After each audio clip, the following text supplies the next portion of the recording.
Back in Fear and Desire, the map Corby draws is completely wrong, at least the way Kubrick visually orients the audience to this space.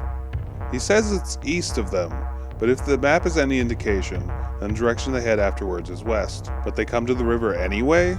Also, there's never any indication visually that this river curves in any direction. If the map is off, and the river itself was rotated 180 degrees, the border would not change, meaning this river only flows back even further into enemy territory. But maybe that's not it either. Maybe the river itself is actually called into being, drawn into existence, by Corby. Despite heading in what is apparently the wrong direction, they come to the river, and they seemingly, almost by magic, build a raft.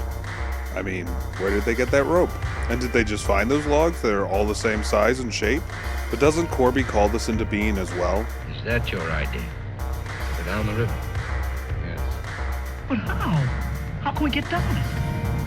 I can't swim very well. And Fletcher... We could do it on a raft. At night. He insists they use the raft, and just as much, Corby creates the house. Mac insists they've been that way before, but Corby denies it. He wants rifles, and maybe for his men to eat. 3 men are sacrificed, but not by Corby. He only looks on as his men murder the people in the cabin. Corby orchestrates all of this, just as he orchestrates the murder of the woman. Sydney has to sacrifice others as well. Oh, speaking of which, let's talk about what Sora gathers on the first day.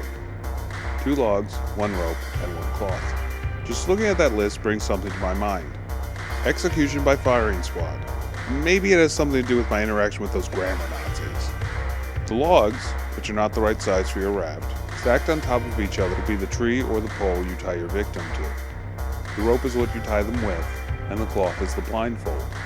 Now you might say the cloth you find is way too big, but in this case it's about as big as it would need to be to cover the eyes of its own audience, meaning that for this necessary sacrifice to escape one's prison, could one of the people put on the stake, so to speak, be the player of the game. Okay, I've gone too meta. But that's okay, because now it's time to go super mega crazy pants!